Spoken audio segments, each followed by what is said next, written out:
My name is Daniel Essig. I live in Asheville, North Carolina, and I've been an artist my entire life. I've focused on making books for the last 25 years.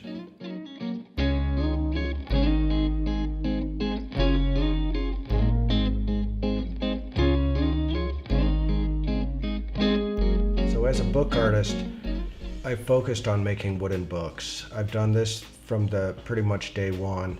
As I worked over the years, one way that I could challenge myself was to make the book smaller and smaller. Once I get small, 2 inches and down, true miniature, I found that I could no longer sell these books. People were not willing to give me the money for them.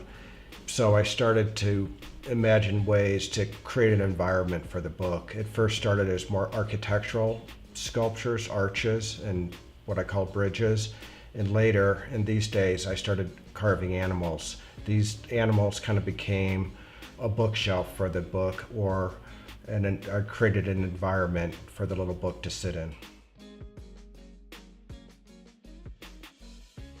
From my simplest books to my most elaborate sculptures, I use just a few simple materials: wood, handmade paper, metal, and mica. Within the mica windows, I house a variety of natural objects. These objects I've collected over my lifetime. They become kind of, for me, a visual diary. I make books and I make blank books, but I actually don't write in my books myself. But I collect these little natural objects. They're shells, they're rocks, they're insects, they're insect parts, beads, just almost anything that I can find that I find curious or I find striking. I pick them up, I house them in little boxes within drawers. And when I go back through and I look for them to put an object in one of my books or sculptures, each one of those objects is kind of like a trigger. It's like a souvenir of a lifetime. Each one reminds me of a person, place, or thing over the course of my life.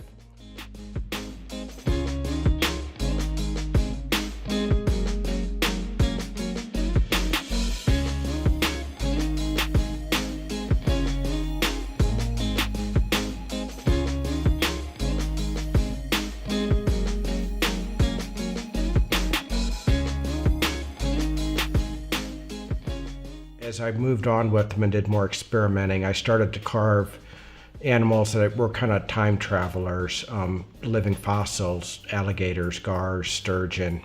Like the little binding in the book, it's an Ethiopian binding, again, the 4th century binding. This binding was one of the first, and it's still used today. And it's why I carve the fossil animals, or what they call living fossils.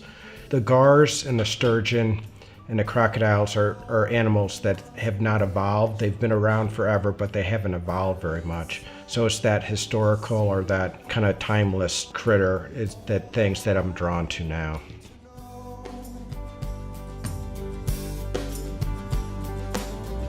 Did you breathe an endless sigh? Did you see it as an answer or a lie? The fortunate tricks. Folly is chosen, all I have to know. So when I was a child, the first thing I can remember wanting to be is an artist. I really had no idea what that meant. And 50 years later, I'm still not quite sure what it means to be an artist, though it's my profession. I did go and study and have a degree in photography. And once I graduated, I really had no clue what was next or how I was supposed to make a living. If there's one thing that's been consistent in my life, it's not really following a straight line. My degree in photography did lead me to a place called Penland School.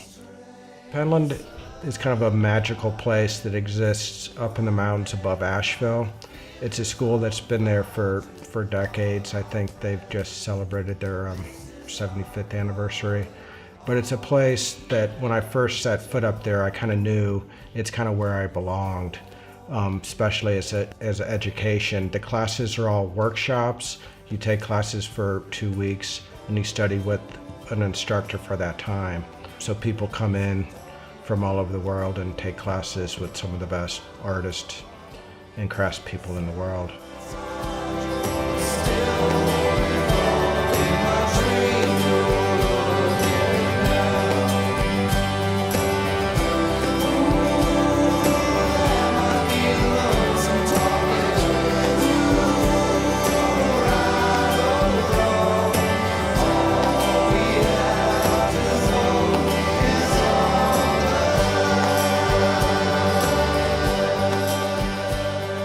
So my years at Penland, when I was a course student, I was able to take dozens and dozens of classes.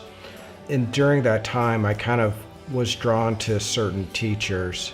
And when I studied with them at Penland, they not only taught me how to make books and make books better, but they also taught me to teach.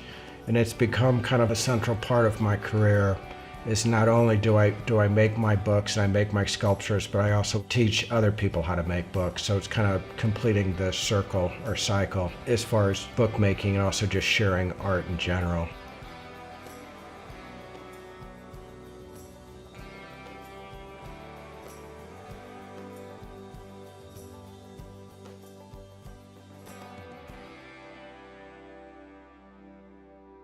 I quickly found the act of teaching I enjoy as much as I enjoy making my own work.